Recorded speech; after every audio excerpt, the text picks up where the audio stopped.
farming. Dito mag-harvest tayo ng mga itlog ng mga breeder natin. Sundan nyo lang ako mga kabi farming.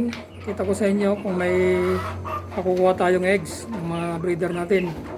Para may maisalang tayo sa incubator natin. So, tingnan natin kung may makuha tayong egg mga kabi farming sa nest.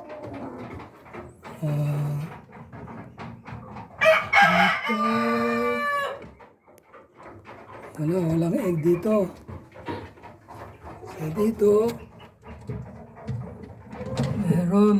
Dalawa.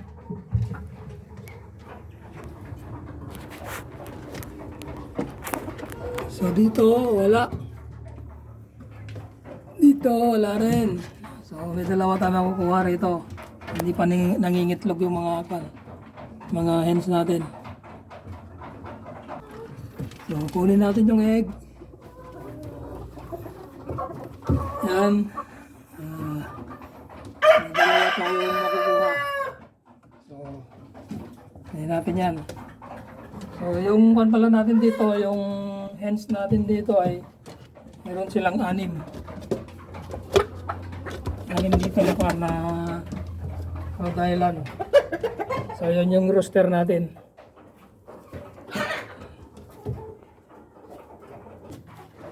Dito naman mga kabi farming, tingnan din natin itong mga nest nila rito. So, dun sa taas, dito sa taas na nest, may nakuha tayo dyan. 2 lang. So, dito, titignan natin yung nest nila.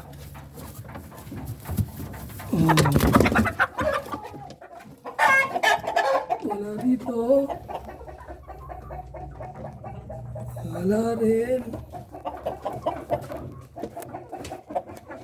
So, wala rin dito. Dito mayroong 2. Ayan. May 2.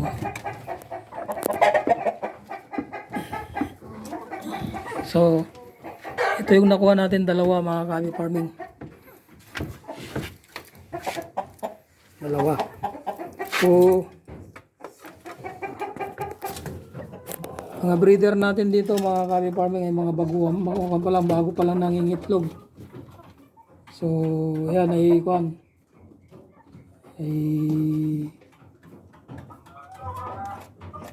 bali 1 month pa lang nangingitlog mga yan. So, yan yung natin. Yan yung rooster natin. Yan.